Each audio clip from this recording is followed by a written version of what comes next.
ऐसा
अनुभव ऐसा ज्याचा अनुभव विश्वदेव सत्यत्वे ऐसा ज्याचा अनुभव विश्वदेव सत्यत्वे देव तया जवळी असे देव तया जवळी असे पापनासे दर्शने काम क्रोधा नोहे चाली काम क्रोधा नोहे चाली भूती झाली समता देवतया जवळी असे पापनासे दर्शने तुका म्हणे भेदा भेद तुका म्हणे भेदा भेद गेला वाद खंडोनी देवतया जवळी असे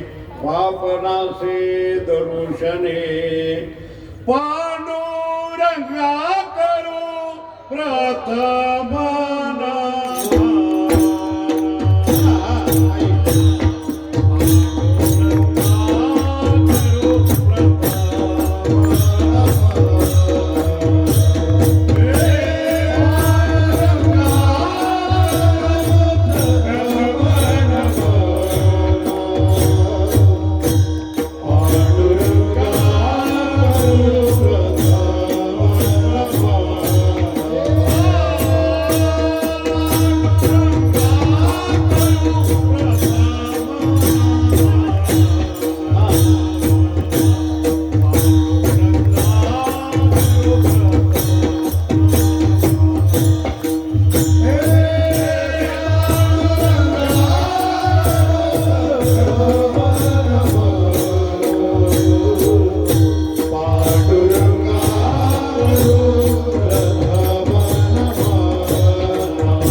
सद्गुरु दास तुका मस्तक हे पायावरी या वारकरी संतांच्या जेने पंढरी सारिखाची आपुला धामणगाव केला वैकुंठाधिपती श्री विठ्ठल सकाळ सोयरा जोडीला जो का भक्त विरक्त भूतळवटी विख्यात हा बुधला त्या श्री संत सद्गुरु माणकोजी चरणी साष्टांग मी घातिला विठ्ठल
आज सेवेकरिता मंदिर निरूपणाकरिता प्राप्त असलेला किंवा निवडलेला असा जो अभंग आहे तो अभंग श्रीमंत श्री संत श्रेष्ठ महान वैष्णव जगद्गुरु तुकाराम महाराज यांच्या गाथ्यामधला हा अभंग आहे.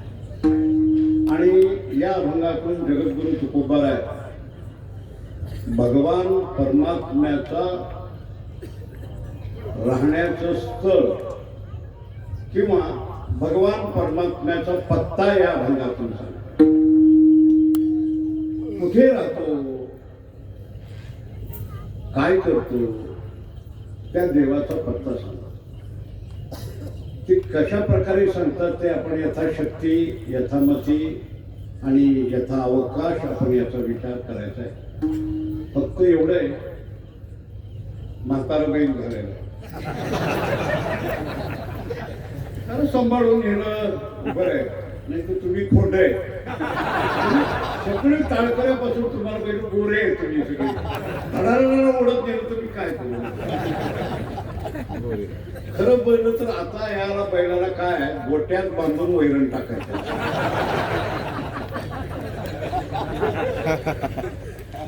काय कळालं नाही मला, का माझ्या मागे या म्हाताऱ्या बैलाला लक्षात कळत नाही.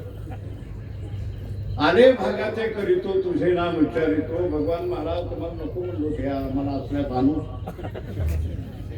झालाय. आता बसवान वैरण घाला, पण त्यांनी सांगितलं मला, दादा फुकट वैरण घालायला आता परवडत नाही.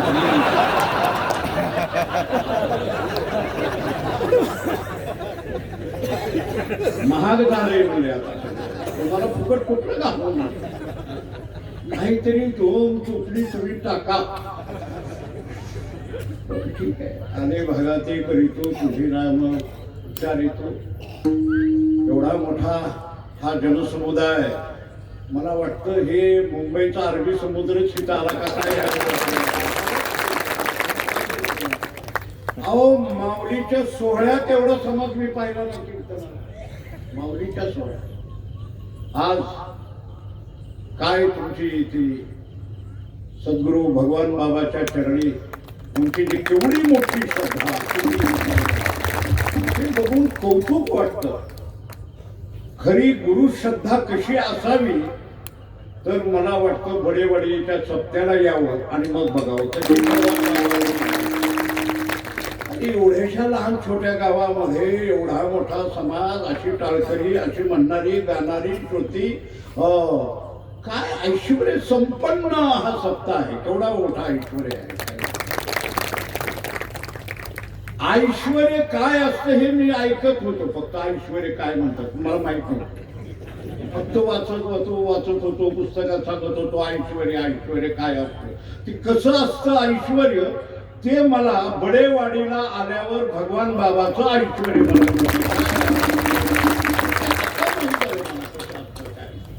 बरोबर. काय शक्ती काय ताकद बाबांच्या ठिकाणी. अहो त्याच्या पुढे 3 गादीचे मालक झाले, तिसरे मालक आले. पण बाबांचं वैभव काय असेल, आपलं वैभव बापाचं वैभव कोणाला टिकत नाही. आपलं जरी बापानं वैभव केलं तरी त्या पोराच्या वेळेस राहत नाही, 2-4 एकर कमीच झालेलं. काहीतरी झालेलंच असतं, नाहीतर वाडा तरी त्याला काढलेला. मला कळत नाही भगवान बाबाचं काय ऐश्वर्य. 3 पिढ्या जरी झाल्या तरी अजून तो गड वाडा विकायला गड 2-4 गड व्हायला लागले. सामान्य शक्ती नाही, ही ताकद नाही, ही परमार्थ केल्याची खूण आहे. बाबांनी जो परमार्थ केला या डोंगर भागामध्ये, या सर्व भागामध्ये, काय मोठं वैभव आहे. माझ्या डोळ्याचं आज पारणं फिटलं. गडावर गेलो, मला सांगितलं गडावर दादा या, गडावर या. मी माझं 80 वर्ष वय होऊन गेलं, आयुष्य कळसाला आलं, गात्री विकळ झाली. पण दुर्दैव असं माझं की मला गडावर आतापर्यंत येता आलं नाही. पण एक बाबांनी केलं की निदान तू शेवटच्या टाइमला तरी माझ्याकडे ये गड बघायला. मी गेलो गडावर. काय वैभव, काय ऐश्वर्य, काय सगळं पाहिल्यावर वाटलं. नामदेव शास्त्रीला म्हणलं काय तुमच्या आईची खुशी असेल, तुमच्या आईनं तुम्हाला पोटात ठेवलं तेव्हा काय केलं असेल, कुणाला नवस केला असेल. मी म्हणतो भगवान बाबाला तिनं नवस केलेला असावा, म्हणून तुम्ही ऐश्वर्यवान घराण्याला जन्माला नाही म्हणून भोगता ऐश्वर्य. खरा वारकरी, ऐश्वर्य संपन्न वारकरी संप्रदाय आपल्याला फड गड, आम्ही त्याला फड म्हणतो, पण ह्या गड जर पाहायचा असेल तर ते एक आपल्याला आढळून येतं की ते भगवान बाबाचा फड आहे, वारकरी. आणि अशा या फडावर माझी सेवा होते, हे माझंही भाग्य आहे. मी बी चांगल्या फळात जन्मलो. माझ्याही पूर्वजांनी काहीतरी पुण्य आहे की. माणकोजी बोधले महाराजांच्या परंपरेमध्ये मी 10वा मी त्यांच्या वंशात आलेला आहे, त्यांच्या गादीवर. पण 10 पिढ्या मला घ्यावा लागल्या भगवान बाबाकडे यायला. हे असो, आज हे सगळं वैभव आहे. त्याच्यामध्ये आज माझ्याकडे ही आलेली सेवा आहे. जगद्गुरु तुकोबाराय या अभंगातून देवाचा पत्ता सांगतात, देवाचं स्थान सांगतात की देव कुठे राहतो. कारण मनुष्य जीवाला आत्यंतिक गरज कशाची असेल तर ती देवाची आहे. देव भेटावा, देव कळावा, देव कळावा, देव भेटावा, देवाचा साक्षात्कार व्हावा. मनुष्य जन्माला यावं तर कृतार्थ व्हावं, मनुष्य जन्माला यावं तर धन्य व्हावं, आणि मनुष्य जन्माला यावं तर सार्थक व्हावं. तिन्ही एकच अर्थाचे शब्द आहे. सार्थक होणं काय, धन्य होणं काय आणि कृतार्थ होणं काय, एकच अर्थाचे शब्द आहे. पण फक्त मनुष्य जन्माला यावं तर, इतर जन्माला आला सार्थक नाही झालं, धन्य झालं नाही, कृतार्थ झालं नाही, काही बिघडत नाही. कारण त्यांना काय पशुकाय पाप पुण्य जाणार, उत्तम मध्यम भोग भोगीती, काही एक उपजताची मरती, बहिरे अंध होती पांगुळ होती. पशु पक्षादी जीव धन्य नाही झाला, काही अर्थ नाही. पण मनुष्य जन्माला आला, देवानं मनुष्य जन्म आपल्याला दिला. खरोखर भाग्यवान आहे तुम्ही. आज इथं सगळे बळेवाडीमध्ये किंवा या त्याच्यामध्ये परिसरामध्ये आलेले लोक सगळे तुम्ही, आम्ही भाग्यवान आहे. फार मोठं भाग्य लाभलं तुम्हाला आज. भाग्य फार मोठं भाग्य आहे. तुम्ही म्हणाल कसलं भाग्य? पहिलं भाग्य मनुष्य जन्माला आलात हे पहिलं भाग्य, आणि दुसरं भाग्य या भगवान बाबाच्या नारळी सत्या करता तुम्ही जिवंत राहिला, हे दुसरं भाग्य. तुम्ही गेला नाही. तुम्ही हो मला सांगा, या सत्तेच्या अगोदर जर मेला असता तर तुम्हाला हा सुख सोहळा स्वर्गी नाही, स्वर्गात तुम्हाला भोगायला मिळणार नाही. हा आनंद भोगता याच्याकरता तुम्ही जिवंत आहात, हे मोठं भाग्य आहे. विठ्ठल देवाने आपल्याला जन्म दिला कशा करता? जेणे तू काय कर, जेणेकरून काय कर, जोडशी नारायण जोड, नाशे जीवपण भवरोगा. नारायण जोडावा म्हणून दिले इंद्रिय. त्याच्याकरता दिले इंद्रिय, हात पाय कान डोळे मुख बोलाया वचन. हे कशा करता? जेणे तू जोडशी नारायण आणि नासे जीवपण भवरोगा म्हणून तुला दिली. तुला वाचा दिली कशा करता? घेई माझे वाचे गोड नाम विठोबा. ऐका रे तुम्ही कान, माझ्या विठोबाचे गुण. डोळे तुम्ही घ्या रे सुख, पहा माझ्या विठोबाचे मुख. म्हणून हे सगळे इंद्रिय साधन केलेले जेणे तू जोडशी नारायण. आणि जोपर्यंत नारायण जोडत नाही तोपर्यंत जन्माचं सार्थक होत नाही. आपल्याला काय वाटतं जन्माची सार्थकता कशात आहे? तर आपण काय करतो? संतती, संपत्ती आणि सत्ता या तीन गोष्टीमध्ये पाहतो आपण. त्यांना त्याच्यामध्ये सार्थकता वाटते. संतती झाली म्हणजे सार्थक, पोटाला लेकरं जन्मली म्हणजे सार्थक झालं. आणि नाही जन्मली काय बिघडलं? बिघडलं काय? पण लोकांना वाटतं नाही, पोटाला संतान व्हावं. कशाला? वंशाला दिवा लावायला, वंशाला दिवा लावायला. पण गंमत अशी आहे, अलीकडे एक नवीन पद्धत निघाली बरं का. आमच्या काळात नव्हती, आता निघाली. त्याला म्हणायचं बर्थडे, वाढदिवस. कसला दिवस? वाढदिवस आहे का कमी दिवस आहे? गाडवा करतो का नाही? अरे तुझं आयुष्य तेवढं गेलं पण रड की. रडत नाही, उलट वाढदिवस म्हणजे आनंदाचा समजतो. आणि मग लोक ते मोठी मोठी बोर्ड लावतात. काय? तुम जीवो. मला ते बोर्ड वाचल्यावर वाटतं त्या लिहिणाऱ्याच्या बापाला मिळालं का एवढा? तुला 1000 वर्ष नाही, तू काय देतो कोणाला? आयुष्य आपलं, आयुष्य जाते पळपळ तुझला कैसा कळेना. 2 दिवसाची तनु हे साचे आला शिरे पावना. आयुष्य गेलं म्हणून दुःख मानावं. पण वाढदिवस बर्थडे साजरा करतो, करे ना का? काय हरकत नाही, करा. बर करताना काय आणायचं? केक. कुठं आला कुणाला माहिती? केक. बर केक का असे ना, आणा खावा, मला काय म्हणलं. पण आता तुला एवढा दिवस तुला जन्मून झालं, तुझं आयुष्य एवढं गेलं, म्हणून तुमच्या हातात गुलाबाचं फुल द्यावं ना. मग काय देतात? चाकू. त्याला म्हणे कप. आता जर हिथं जर वाढदिवसाला कापलं, पुढे काय करील घ्या? बरं ते काप नका, पुढे काय करायचं? ते मेणबत्ती लावायचं आणि लावल्याला देवा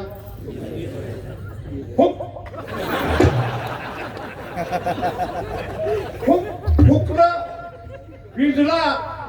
दिवा कशाला पाहिजे पोरगा? वंशाला दिवा लावायला, लावलेला इंजिनियर आहे.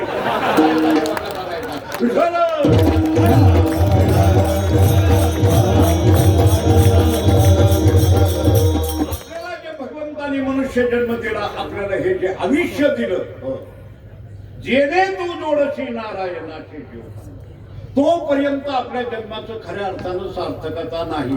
सार्थकता कधी आहे? विठ्ठलाची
सार्थक कधी विठ्ठलाची एक, विठ्ठलाची एक, बर का, दुसरं नाही. विठ्ठलाची एक देखलिया. जोपर्यंत भगवत प्राप्ती होत नाही, जोपर्यंत आपण देवाला पाहत नाही, देव भेटत नाही, तोपर्यंत जन्माला आल्याचं सार्थक होत नाही.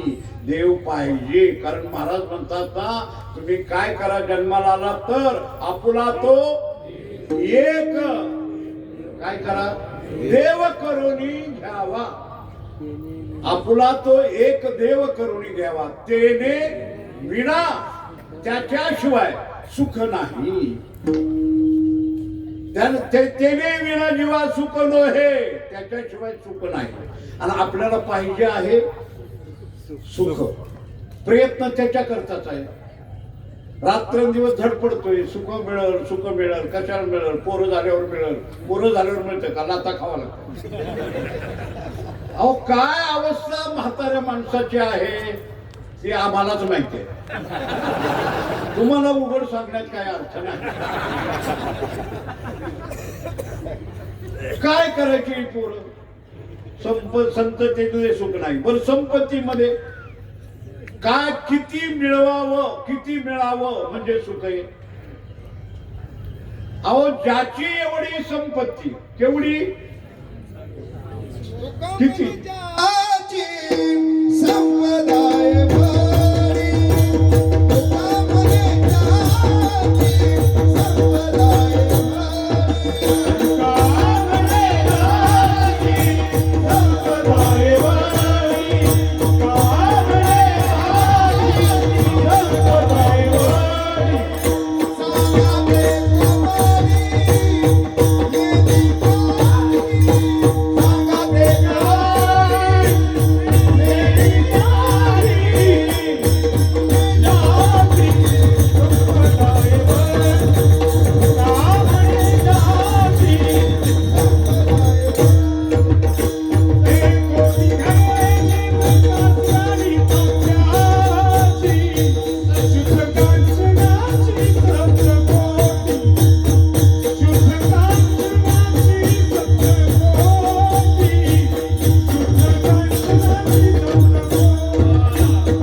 केवढी संपदा.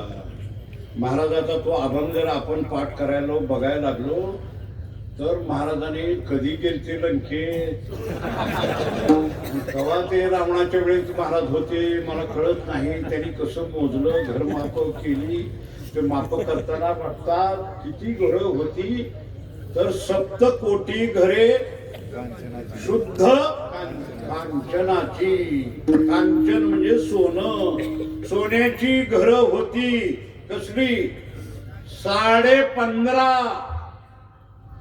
अरे 15.5 तो अगदी कस अगदी लागलेली होती. इतकी सोनं चांगलं. आणि सोन्याची घरं किती बांधली होती?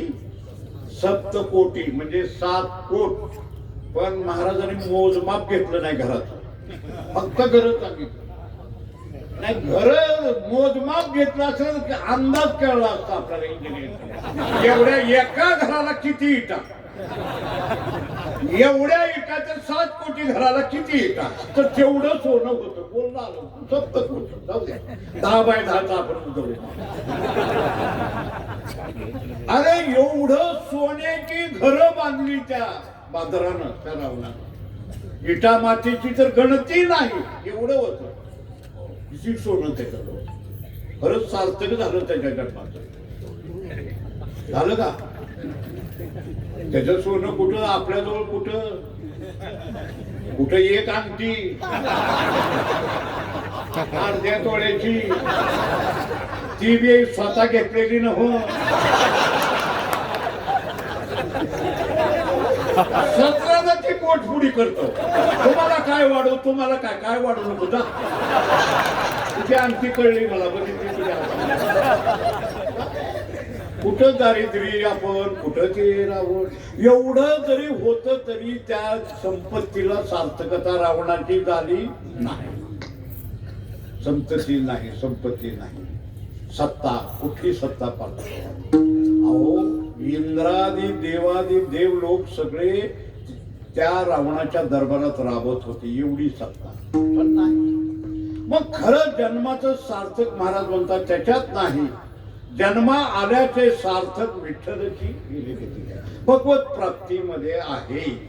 बर, पण आता प्रश्न असा आहे, त्या साधकाला प्रश्न पडला की महाराजाला, त्याला तुकाराम महाराजाला विचारलं त्यानं की हो तुम्ही म्हणता आपला तो एक देव करून घ्या, सार्थकता करून घ्या, हे सगळं आहे, पण देव कुठे आहे? हा प्रश्न तुकाराम महाराजाला त्या साधकाने विचारला. कोठे आहे म्हणण्यापे यानं विचारलं. कुणाला? तुकाराम महाराजाला. मला काय म्हणायचं, याच्या अगोदर एकदा उत्तर कळालं होतं ना, नारदाला हा प्रश्न पडला होता ना, देव कुठे म्हणून. त्रैलोक संचार करत होता तरी त्या नारदाला देवाचा पत्ता नीट कळाला नाही. म्हणून नारदाने डायरेक्ट एकदा देवालाच विचारलं, देवा तुम्ही राहता कुठं, कुठे राहता? वैकुंठाला. नाहम वसामी वैकुंठ, मी वैकुंठात राहतो, लक्ष्मी जवळ नाही, क्षीरसागरात नाही. कुठं राहता मग? यत्र गायंती भक्ता तत्र तिष्ठामि नारदा. कुठे राहतो? माझे भक्त गाठी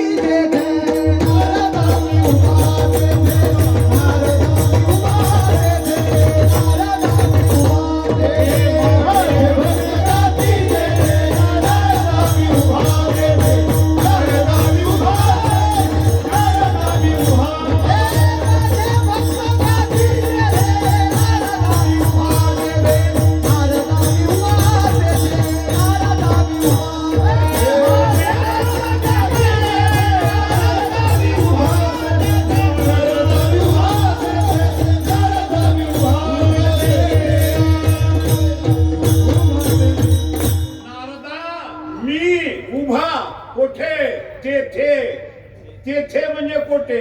माझे भक्त जाती जेथे तेथे मी उभा. मी तिथं आहे ना. हो, मग एकदा ये. आता हा नारदाचा प्रश्न देवाला विचारला, देवाने पत्ता सांगितला, तरी हा साधक तुकाराम महाराजाला विचारतो. तुकाराम महाराज जे जागा सांगतात, तुकाराम महाराज सांगतात की देव तया जवळ तिथं आहे म्हणते. का? पण परत तुकाराम, कारण कसं झालेलं असावं, देवाला विचारलं नारदाने, बरोबर आहे, पण देवाने बरोबरच पत्ता सांगितला असेल असं काही सांगता येत नाही. कारण माणसं काय करतात, सांगताना 2 पद्धतीने सांगतात. कधी कधी आम्हाला प्रवासात कुणीतरी भेटतो, मग ते काय म्हणतात, काय दादा, हो तुम्ही कुठे राहता? पंढरपूर. पंढरपूरला कुठे राहतात? तिथं संत पेठेत. हो, पण कुठं? तिथं आल्यावर कळतं तुम्हाला. विचारा, बोधले महाराज म्हणून सांगतात. मी तेवढं बोलून मोकळा होत असतो, कारण ती कशाला ब्याज कोण ओळख नाही, त्यांना पत्ता विचारला कुठे राहतो. पण एखादा चांगलाच माणूस असला आणि आपल्याला तारीख द्यायला येणार आहे, कारण आम्हाला लगेच करतो. कुणी आला घरात आला पाया पडायला बोलतोय कशाला आला, उग गप्पा मारायला आला का मारायला आला का आम्ही बघतो की लगेच करतो. आम्हाला येतं आता आपल्याला गरज आहे त्याची, यावं वाटतंय घरी बसा वाटतंय, तर मग मी त्याने जर विचारलं दादा तुम्ही कुठं राहता, मी तसं मग इतका पत्ता लांब नव्हतं सांगणार की त्याला डायरेक्ट घरात यावं. त्याला सरळ सांगतो हा ये पंढरपूरला ये स्टँडला उतर, सनपेठ म्हण, सावतामाळीचा मठ विचार, सावतामाळीच्या मठापुढीच एक झाड आहे त्याचं झाड, त्याच्या समोर बोळात ना आत आला की मी तिथंच राहतो. बोलत बोलत माझा पत्ता सांगून टाकला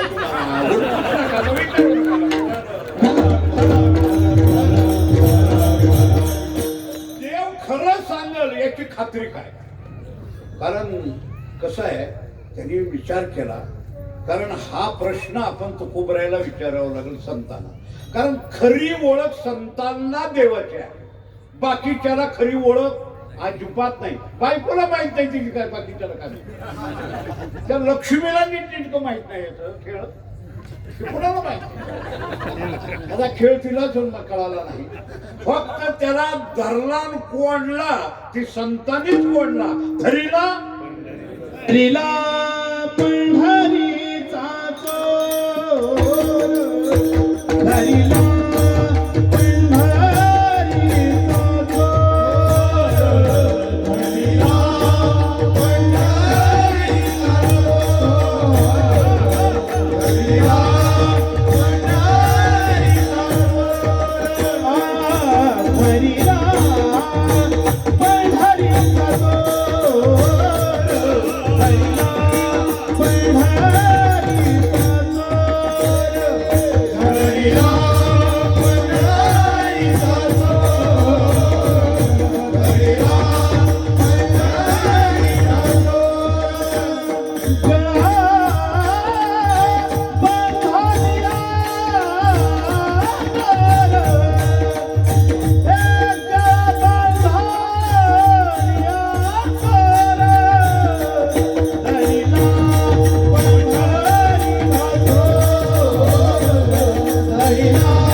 बांधून ठेवला. कुठं ठेवला?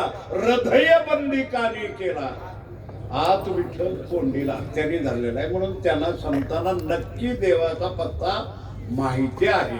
कारण देवाला विचारलं, देवानं सांगितलं यत्र गायंती भक्ता तत्र श्रेष्ठा मे नारदा, मी तिथं राहतो. हे जरी बरोबर असलं तरी देव कधी कधी खोटं बोलतो.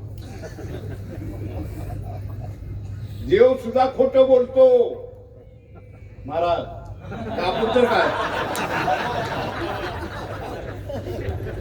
अहो देव सुद्धा खोटं बोलतो. कधी नुसतं खोटं बोलत फसवितो.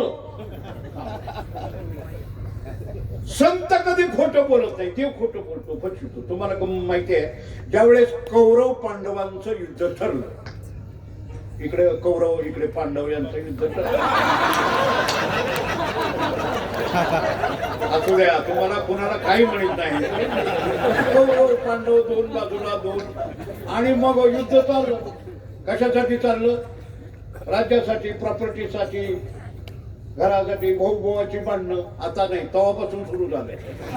अजून बी आहेच भाऊभावाचं वाद वाटणी, पण ही जरा जास्त होती संख्या. 100 ही पोरं होती एवढी मोठी, आणि ही 5 जण.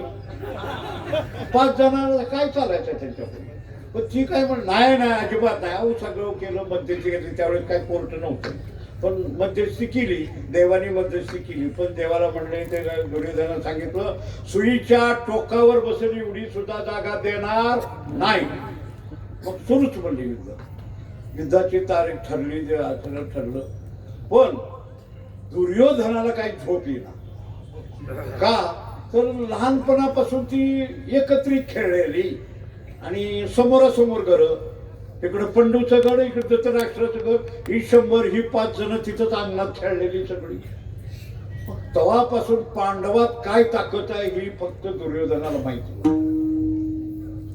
दुर्योधनाला विचार लागला, माझ्याजवळ 18 अक्षौणी सैन्य आहे, ती 5 जण आहेत, बरोबर आहे, एक त्यांच्या बरोबर ती कृष्ण आहे. जरी खरं असलं तरी सुद्धा समजा माझी मेली, संशयाचं भूत आलं, मेली म्हणला. आणि मला स्वतः लढायची पाळी आली, आणि जर करता लढायचं तर अर्जुनाच्या बाणापुढे आपला काय निघावं लागत, खात्री होती त्याला. आणि भीम लहानपणापासून बघितलं ताकदवान, लहानपणी सगळ्याला बडवून काढत होता, एकटा सगळ्याला बडवायचा ताकदवान. त्यामुळे ह्याच्या गाद्या पद्धती तर आपलं काहीच खरं नाही, काय करावं काय करावं काय करावं. मग त्याला वाटलं आपण काहीतरी करू, अमर व्हावं, वज्रदेही व्हावा, कुणी मारलं तर मी मरूच नाही. ह्याला उपाय काय आहे का असा विचार केला. ह्याला उपाय काय आहे, मी वज्रदेही व्हावं, मला मरण येऊ नये, कुणाच्या हातून मरू नये, काय करावं काय करावं विचार करा. कुठं विचारावं. त्यानं विचार केला, उभं कुणालाही विचारलं तर काय उपयोग नाही. कृष्णाला देवाला विचारावं तर देव काय नीट सांगणारा नाही. जरी ती वर्ण बोलत असलं तर आत्मा पूर्ण तिकडेच आहे, तिकडलाच आहे, मी काहीच नीट सांगणार नाही कुणाला काय करावं. पण दुर्योधनाला एक खात्री होती, काय, माझा चुलत भाऊ जरी असला, आता माझा वैरी आहे, त्याचं माझं भांडण आहे, तरी सुद्धा तो संत आहे. कोण, धर्म. हा संकट संत आहे. धर्म कधीच मला खोटं बोलणार नाही. देव खोटं बोलल पण धर्म खोटं बोलणार नाही. बघा, आपल्या स्वभाव असा असावा आणि आपल्या स्वभावाची इतकी ओळख लोकांना असावी, वैर्याला सुद्धा खात्री असावी आपल्या स्वभावाला. एखादा वैरी जरी असला, काही जरी असला, तो काही जरी म्हणला तरी त्याला खात्री असावी, तसा नाही. त्या दुर्योधनाला खात्री होती, जरी आज आमचं युद्ध असलं, उद्या जरी आम्ही मारामारी करणार असलो, तरी माझा दादा, माझा अण्णा कधीच खोटं बोलणार नाही. माझा दादा, धर्मदादा खोटं बोलणार नाही, खरं सांगणार. कारण संत हे खरे बोलतात, जे खरे बोलतात ते संत असतात, आणि जे खोटं बोलतात ते देव असतात.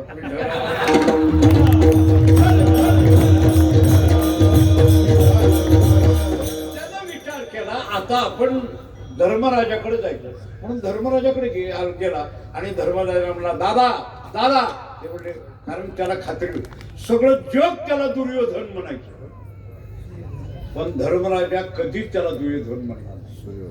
सुयोधन सुयोधन दुर्योधन म्हणला नाही, सुयोधन. कारण धर्मराजा हा संत हृदयाचा होता. तिथे गेला, विचारलं, दादा मी अमर व्हायचं आहे, वज्रदेही व्हावं, मला मरण येऊच नये, असा काही उपाय आहे का? आज उद्या आपलं तुमचं आमचं युद्ध आहे, पण मी अर्जुनाच्या हातून मरू नये, भीमाच्या हातून, कोणाच्या हातून मरू नये, याच्याकरता काही उपाय आहे का? आता खरं म्हणलं तर बावकीचा प्रश्न आहे, खरं सांगावं का? भांडण आहे ती. खरं बोललं तर बावकी असते काय? लावालावी करून हे करून टाकायचं बोललं. धर्म म्हणला, अरे सुयोधन तू इथपर्यंत कशाला आला? अरे तुला वज्रदेही व्हायचंय ना? हो, हा उपाय तुझ्या जवळ आहे. ते म्हणजे माझ्याजवळ कसला उपाय आहे? अरे तुझी आई आहे ना, माझी काकी, हो माझी काकी तुझी आई आहे ना, गांधारी, हो. अरे तुझ्या आईसारखी महान पतिव्रता या जगातच कोणी नाही. तुझ्या माझी काकी आहे, तुझं माझं वैर आहे, पण काकी महान पतिव्रता आहे. अरे ज्या वेळेस इतकी पतिव्रता आहे, काकीचं लग्न जमलं आणि जमलं गांधारीचं जमलं, त्यावेळेस गांधारीला कळालं की ज्याच्या बरोबर माझं लग्न होणार आहे तो आंधळा आहे, हे तिला कळालं. लग्नाच्या अगोदर कळलं होतं बरं का. ज्याच्या बरोबर लग्न होणार आहे तो माझा नवरा आंधळा आहे, तो काही बघू शकत नाही, मला सुद्धा बघू शकत नाही. तिने विचार केला, ज्याच्यावर लग्न आहे तो आंधळा, तर मी का डोळस राहू? मी तर का त्यांना बघू? ते मला बघू शकत नाही, मी का बघू? तिनं काय केलं, त्याच वेळेस एक पट्टी डोळ्याला बांधली. बस, मी जग बघणार नाही, मालकाला दिसत नाही तर मी बघणार नाही. कळालं का काय गांधारी होती आणि आपली गांधारी देवा शपथ सांगा. अहो आम्ही कीर्तनाहून जास्त थांबत नाही. तिनं उगा मोबाईल बघत बसायचं बनवायचं. झालं का कीर्तन द्या वाढून खावा. अजून वाढायची का वाढणार ही गांधारी आपली. ती मोबाईल बघत बसती आणि आपण ताट वाढवून खात बसतो. आहे का नाही संभळे आपण. अहो बघा त्या गांधारीनं त्याच काळात बांधलं किती महान पतिव्रता होती. आणि त्याच्यानंतर तिला 100 लेकरं झाली. 101 लेकरं झाली. एक मुलगी आणि 100 पोरं झाली. पण काय भाद्र आहे एकाही पोराचं तोंड तिनं पाहिलं. एकाही लेकराला बघितलं नाही का माझा नवरा बघू शकत नाही तर मी बघणार म्हणून पट्टी बांधली. नाही बघणार. तिनं बघितलं नाही. अरे तुझ्या आईनं आज तू एवढा मोठा झालास परंतु आईनं तुला पाहिलं नाही. 100 लेकराला पाहिलं नाही. हो तिच्या डोळ्यामध्ये दिव्य तेज निर्माण झालेलं आहे दृष्टीमध्ये. मग तू काय कर जा तुझ्या आईकडे गांधारी कर आणि एकदा तिला पट्टी काढायला लाव आणि एकदा तुझ्या शरीरावर तिची जर दृष्टी पडली तर तू वज्रदेयी होणार अमर होणार. खरं सांगतो जा. दुर्योधनाला खात्री पटली. दादा माझं खोटं सांगणार नाही. खरंच माझ्या आईच्या डोळ्यात तेज असणार आहे. आई माझी महान पतिव्रता आहे. तिनं मला कधी पाहिलं नाही. दुर्योधन पळत गेला. गांधारीला म्हणला आई आई मी वज्रदेही व्हायचं आहे. याच्याकरता तुला एकदा माझ्याकरता डोळे सोडावं लागल बघावं लागल. ती म्हणली नाही रे 100 लेकरं बघितली नाही तुला काय आता बघायचं. नाही बघणार मी पट्टी काढणार नाही. पतिव्रता भंग करणार नाही. नाही नाही म्हणले मला मी अमर होतो. तुला कोणी सांगितलं म्हणजे धर्मदादानं सांगितलं. हो धर्मानं सांगितलं का. हो धर्मानं सांगितलं तर ते खरं असणार आहे. मी डोळे उघडीन चटकन जा कपडे काढून ये. अंगावरचे कपडे काढून ये संपूर्ण जा. धर्मा करता मग कोणत्या का धर्मा करता लक्षात घ्या तुम्ही माझं बोलणं घ्या. हो धर्म बोलतोय ना धर्म सांगतोय ना मग धर्मा करता मी एकदा तुझ्यावर दृष्टी टाकीन. जा कपडे काढून. दुर्योधन खोलीत गेला. आपण उतरायला लागला. ड्रेस कपडे उतरायला लागला. तोपर्यंत ही बातमी कळाली. कोणाला ती चालला अमर व्हायला म्हणून कळाली. कारण तिथंच होता ना हे कुठं द्वारकेचा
परमात्मा देव होता.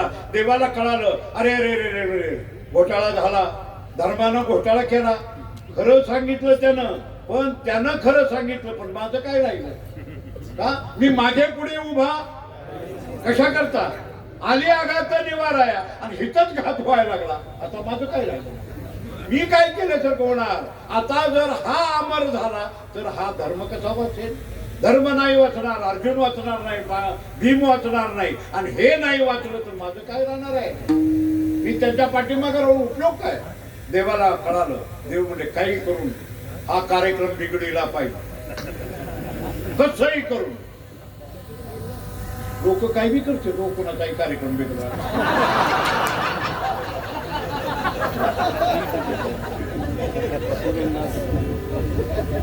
हे कृष्णच आहेत सगळे. ती मला काही करून केलं पाहिजे, काय करावं काय करावं काय करावं विचार केला. त्यांनी निघाले. जाताना एक मोठा हार घेतला, हार गळ्यात घातला आणि गेले. ती खोलीतनं कपडे काढून नग्न झाला आणि असा आईकडे निघाला. एवढ्यातच ही दारात गेली. दारात गेले बघितलं, हे काय हे काय? ते म्हणजे काय नाही, काय काय काय? अरे तू राजा शिकला अरे असा राजा होऊन तू असा नागडा निघला. कुठं कुठं निघला? ते म्हणजे सरक तू, काय का अडवू नको मला. का? म्हणले मी अमर व्हायला निघालो, मला वज्रदेही होणार. वज्रदेही होणार असं नागो हो म्हणे. कुठं?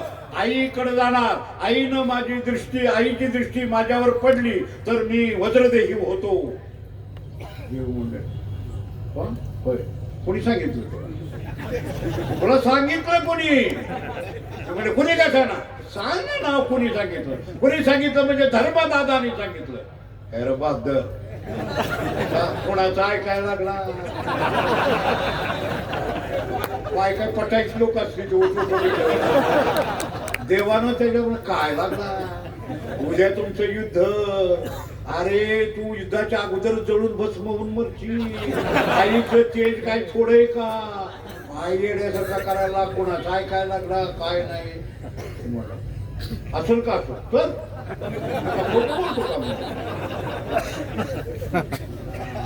काय म्हणा करू? काय मला कॅन्सल आता काय करू म्हणला. कोणाने विचार केला की जरी वर्ण बोलत असला तर आत्म तिकडलाय. वर्ण लागला हे तर बाळा लागला, आत्म तिकडलाय. असू द्या कळलं त्याला. ते म्हणला हे तू आडवा येऊ नको, माझी मी जाणार म्हणला. ते म्हणला जाणार. देवाला ओळखू आलं ही गिरायकात आपलं ऐकत नाही. आता चाललंय पण वज्रदेही होते, काय करावं? ती म्हणजे हे बघ दुर्योधना जायचं आहे ना, जायला काय करणार? तर तू आता बार काय करणार? काय करणार? एवढं असल्यावर नागडा आई पण गेलं तर काय हरकत? असला तर म्हणा जर नागडा आई आता कसं काय व्हायचं? म्हणजे मग काय करायचं? काही करू नको. एवढा कगळ्याचा हार घे आणि मांडीला गुंडा जा. फुलाला काय संबंध? फुलाचा आहे, कापड आहेत का? म्हणला ती बी खरंच आहे. आईनं मला कधीच बघितलं ना आता असा. ती आई घाबरायची मला बघून. त्यानं काय केलं? फुलाचा हार घेतला, असा मांडीला गुंडाळला. काय मांडीला गुंडाळून गेला. आई पुढे गेला. आई मी आलो. आला का? सोडपट्टी सोडली. आईनं असं नकशिकांत त्या दुर्योधनाला पाहिलं. पाहिल्याबरोबर लगेच आईनं म्हणजे बांधपट्टी बांधली. आई मी अमर झालो का? आई म्हणली हे पा तुझं सगळं शरीर अमर आहे पण तू फुलं गुंडाळून आला मांडीला ना, तेवढी जागा तुझी वज्रदेही नाही. त्या जागेला मार लागला की तू मरणार. बाकी सगळं तुला कुठं लागलं तरी काय होणार नाही. आशीर्वाद देवती म्हणलं केलं की देवानं काम. देव म्हणला झालं म्हणला. काय देवाला माहिती होतं ह्याचं मरण कुठे येते. हे मला सांगून टाकलं हिथं तिथं गाता घालू नको.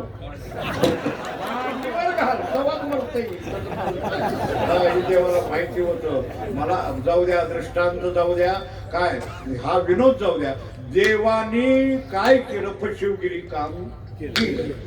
धर्मानं बरोबर खरं सांगितलं पण देवानं घोटाळा केला हे माहिती होतं. देव एखाद्या वेळेला लबाडे करेल, खोटं बोलल. म्हणून या साधकानं तुकाराम महाराजाकडे गेलं आणि तुकाराम महाराजाला विचारलं देव कुठं आहे? महाराजांनी अभंगाच्या प्रथम चरणात सांगितलं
देव तया जवळी आहे.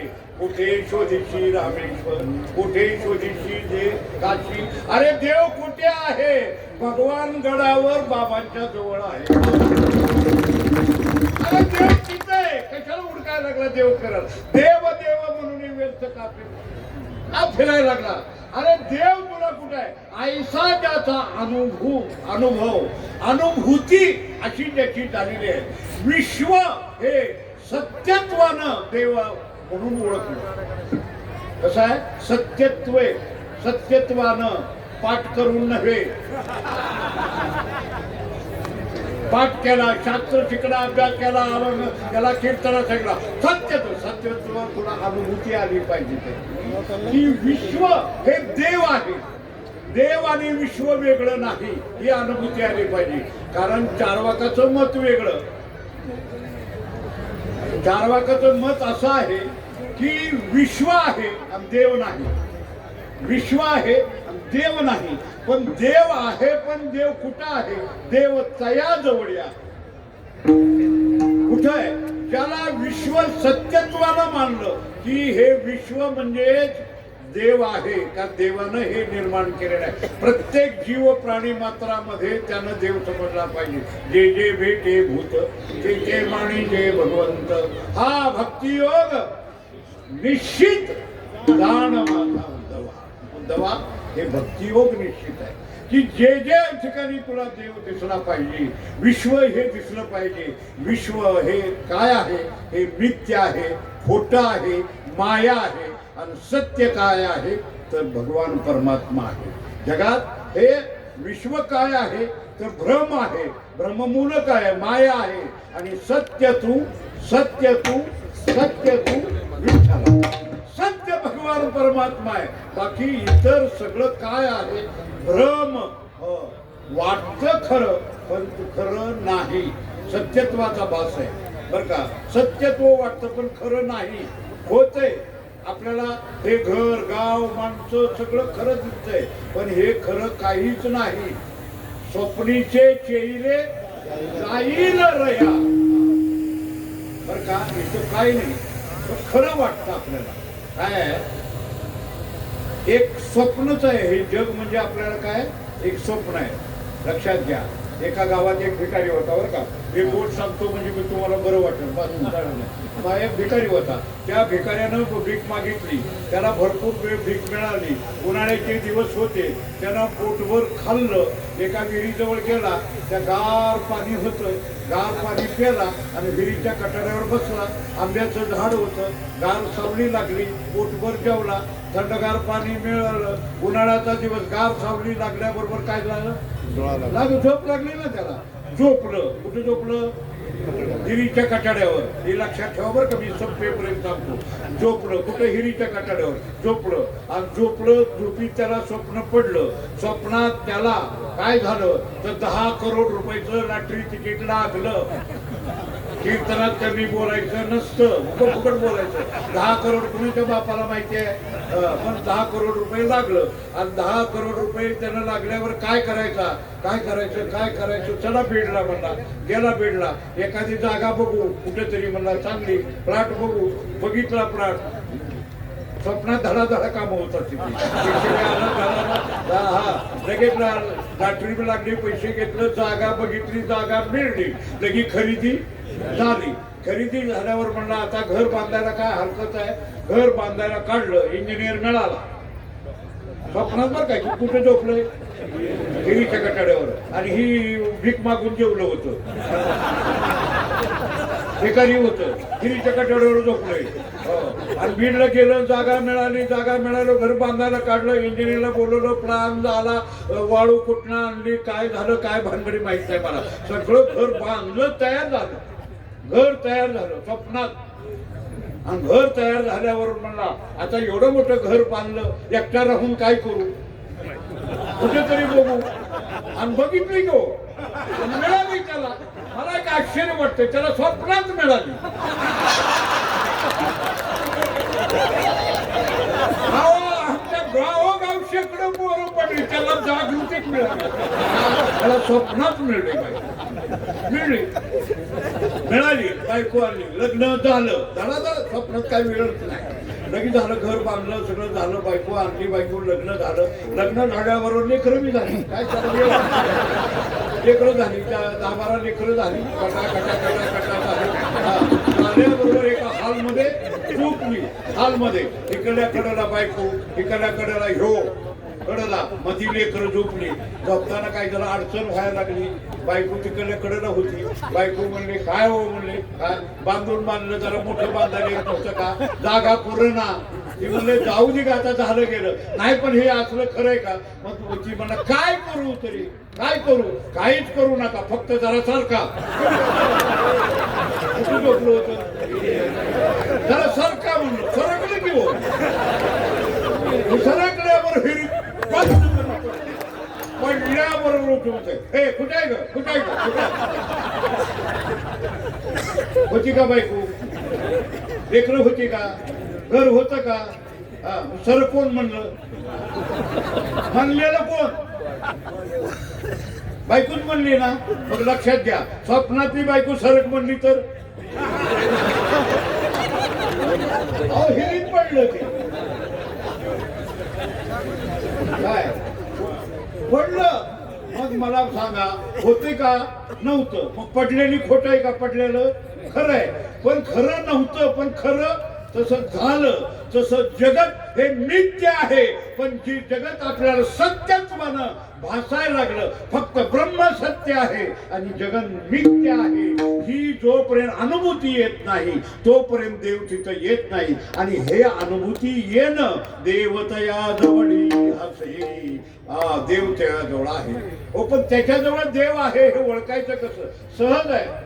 पाप नासे, ज्याला बघितल्याबरोबर तुम्हाला समाधान वाटलं की देव आहे म्हणून समजा. एखादा महाराज आहे, त्या महाराजाच्या पाया पडल्याबरोबर तुम्हाला मनाला समाधान वाटलं की म्हणायचं देव आहे. आणि त्याला बघितल्यावर तिकडं तोंड करून जाऊ वाटलं की भूत आहे. देव तयाजवळ आहे, पाप नाशे दर्शन. अरे त्याला पाहिलं की समाधान होतं. मी एका ठिकाणी वाचलं बरं का, की बाबा, भगवान बाबा असताना, काय एक ठिकाणी वाचलंय मी, वाचण्यात मजा आलं की बाबा असताना एका माणसानं बाबाला विचारलं, भगवान बाबाला, बाबा तुम्ही रोज काय खाता? बाबानं विचारलं, काय खाता? आम्ही रोज म्हणले बदाम, पिस्ता, काजू, अरे आम्ही रोज खातोय. मग काय झालं? बाबा म्हणले, काय झालं काय? अहो म्हणजे एवढं खाऊन सुद्धा आमचं थोबाड बघितलं तर जणू काय फोडीली तोंडावरी गौरी, असलं आमचं थोबाड आहे. तुम्ही काय खाता एवढं तेच तुमच्या मुखावर आहे. इतकं सुंदर तुम्हाला बघितल्याबरोबर समाधान वाटतं. भगवान बाबा तुम्ही काय खाता? विचारलं भगवान बाबा. बाबांनी सांगितलं, अरे येड्या, मी काय खातो म्हणले. मी काय खातो? पिठलं भाकर खातो. मी भाकर पिठलं खातो, दुसरं काय खात नाही. पण पिठलं भाकर खाताना तुमच्या मुखावर एवढं तेज तुम्हाला बघितल्याबरोबर समाधान वाटतं, याचं कारण काय?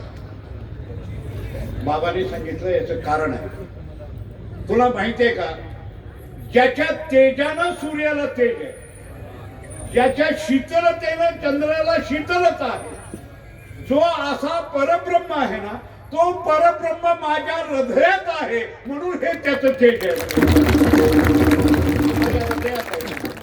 बाबांनी उत्तर दिलं त्याला, तो तेज ब्रह्म आहे ना, ज्याला सूर्याला तेज देतो, चंद्राला शीतलता देतो, जो जगत निर्मिती ब्रह्म आहे ना, परब्रह्म, तो माझ्या हृदयात असल्यामुळं मी पिठलं भाकर खाऊन सुद्धा त्या ब्रह्माचं तेज इकडे बाहेर यायला लागलेलं आहे. आणि असा जे महात्मा आहे त्यांना दर्शन घेतल्याबरोबर पाप नासे दर्शने, देव तयाजवळ आहे. देव कुठं आहे? भगवान बाबा जवळ आहे, त्यांच्या ठिकाणी आहे, त्यांच्या हृदयात देव आहे, तिथं आहे. देव तयाजवळी आहे, पाप नासे दर्शने. अरे का बरं?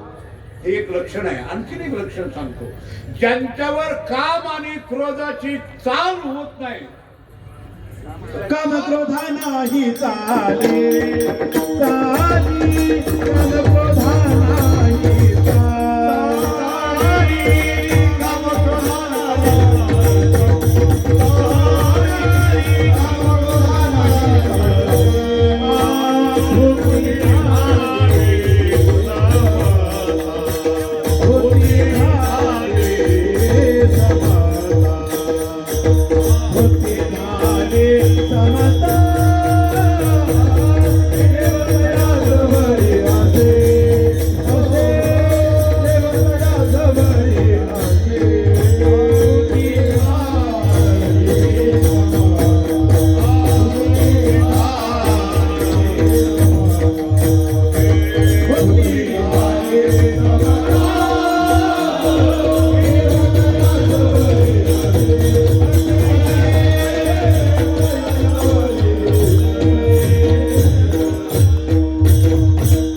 अनुभूती आली आहे की विश्व हे देव आहे, देव तयाजवळ आहे.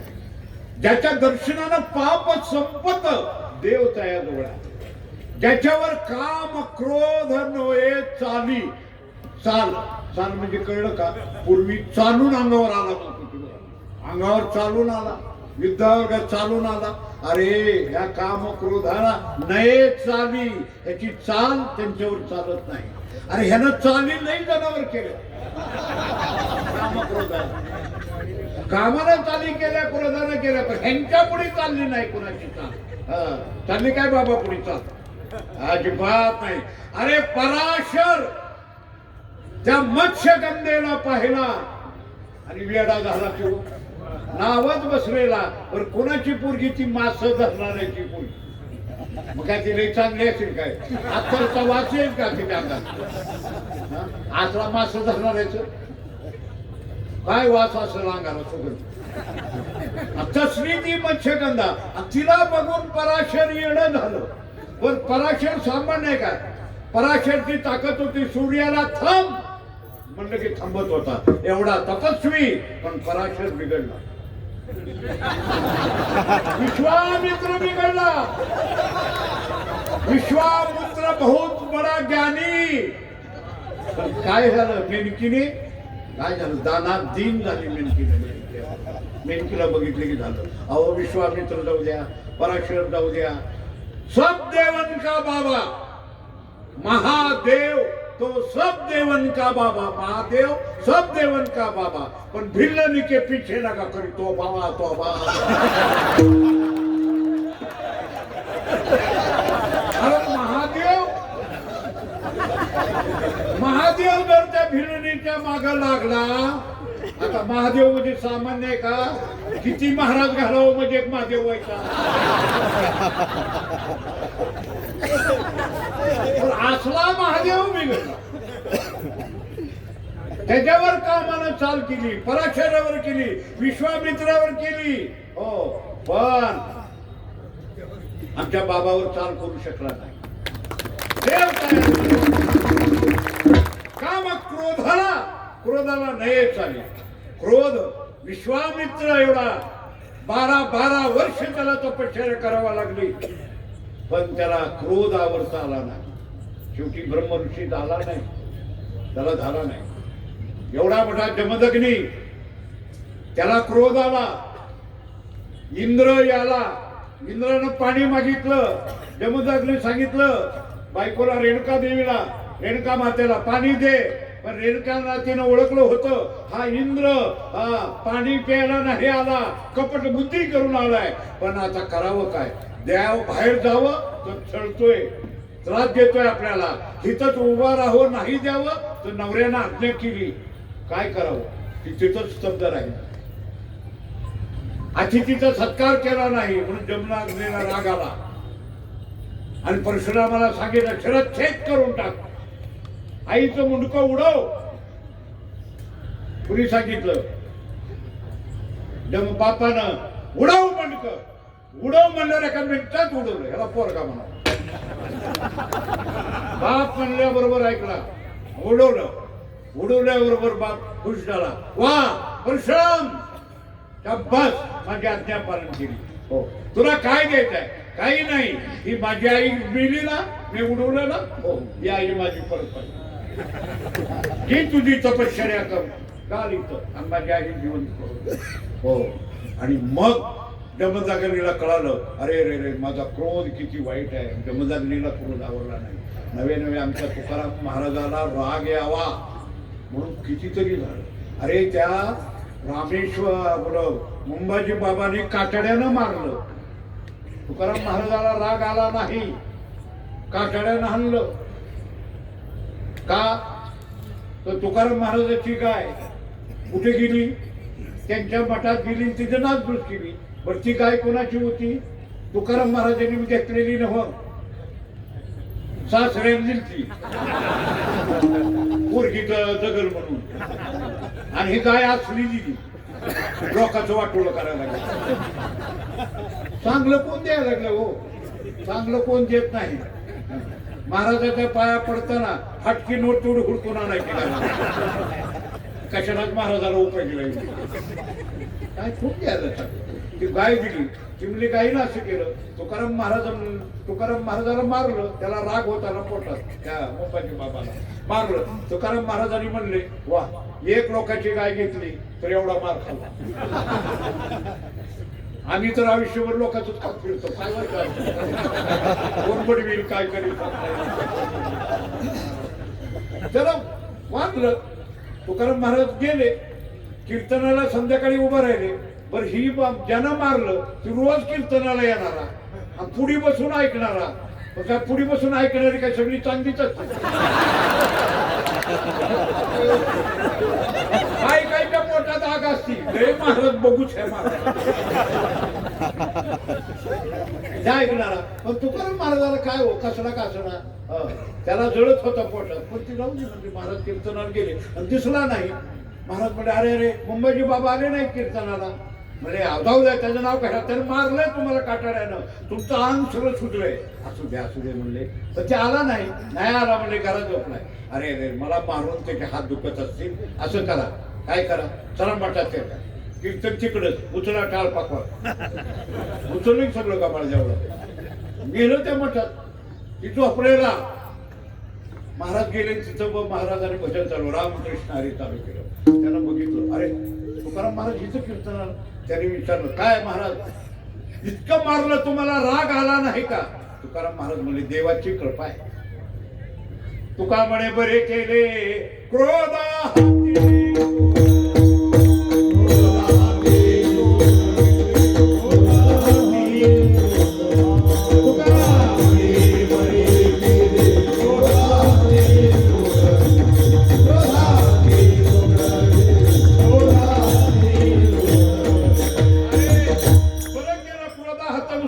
तुकाराम महाराजावर चाल क्रोधाची झाली नाही तुकाराम महाराजावर कामाची चाल झाली नाही मुद्दाम लोकांनी ठरवून बाईला पाठवलं भांडारा डोंगरावर पैसे देऊन तुकाराम महाराज भजन करायला लागले वरी डोंगरात तुकाराम महाराज भजनाला कुठं जायचं डोंगरात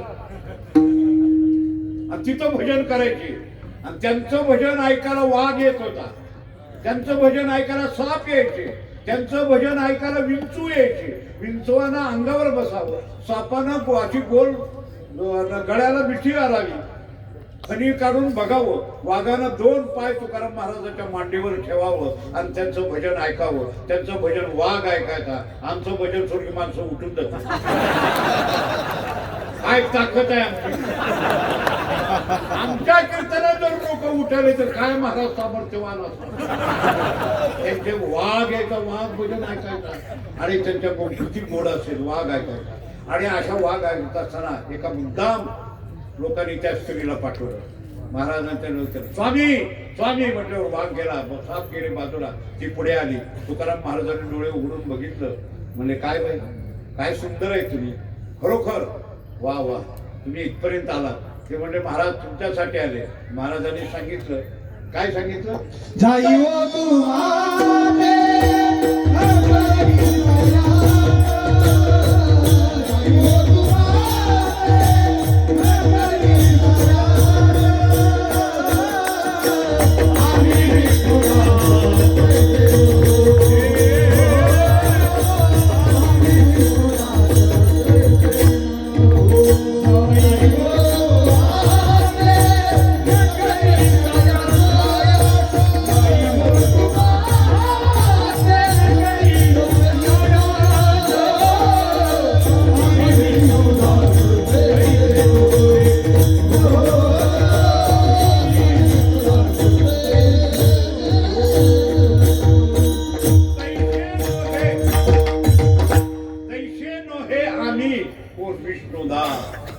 आम्ही तैसे नाही माते जाय बाई आई जा न करी सायास तुकाराम महाराजावर कामाची चाल झाली नाही क्रोध चाली करू शकला नाही काम क्रोधा नो हे चाली का कसं काय चाल झालं नाही भूती झाली समता त्यांच्या ठिकाणी भूत प्राणी मात्रावर समानता होती त्यांना कुठल्याही जीवात देव दिसायचा अहो एकनाथ महाराजाला गाढवात देव दिसला गाढवात, कळलं का?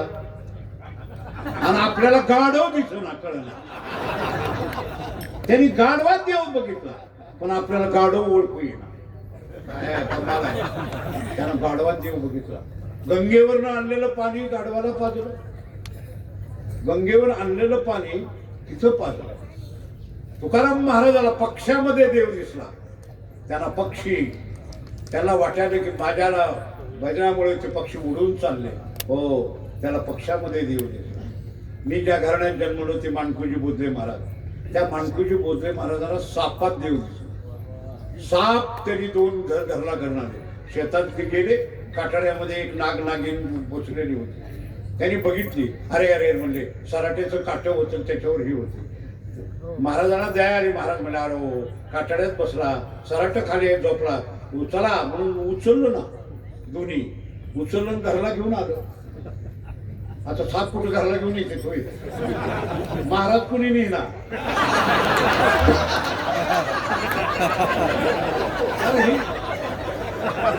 आणि ह्याने साप नेहाला घालला, साप नेहाला, साप गेला. म्हणले देवघरात, म्हणले गादी बिदी टाकली आणि गादीवर त्यांना म्हणले झोपा, आराम बसा, आराम झोपा इथं बसा. आणि महाराज भजन करत बसले. महाराजांची बायको काही कामाने तर आत गेली देवघरात, साप दिसली. अहो म्हणले इकडे एकड्या का? अहो साप कुठाय? साप अहो येत आहे. माझी विठ्ठल रुक्माई आहे. काय विठ्ठल होय? पहिला हकला घरात काढा साप कुठं विठ्ठल असतो का? रुक्माई असती का? अगं खरंच माझी आई विठ्ठल रुक्माई आहे, काटाड्यात होती. मी आणलं गादीवर, त्यांना झोपवलं. नाही नाही उचला. त्यांनी साप उचलून बाहेर घेऊन आले आणि त्या एका विहिरीत सोडलं. म्हणून त्याला नागाची विहीर, नागालय म्हणतात, नागाची विहीर म्हणतात. अजून नाही सांगायचं तात्पर्य, सापात त्यांना देव दिसला. तुकाराम महाराजाला गाढवात देव दिसला. का? भूती झाली समता, भूता समता त्यांना दिसली. आणि अशी समता ज्याला दिसती ना, देव त्याजवळ आहे. समता दिसली. कामक्रोधाचे त्याला चाल करू नये, त्याच्या देव. तिसरं म्हणजे शेवटी सांगतात, तुका म्हणे भेदा भेद गेला वाद खंडोनी. ज्याच्या ठिकाणचा भेद अभेद निघून गेला आणि म्हणजे वाद तिथं संपला. भेद अभेद, द्वैत अद्वैत ही अवस्थाच निघून गेली. त्याला समानता ज्या ठिकाणी दिसली. देव तया जवळी आहे असे कोणाशी दर्शनी. तुका म्हणे भेदा भेद गेला वाद खंडोनी. देव तया जवळी असे पापनासे दर्शने. ज्ञानेश्वर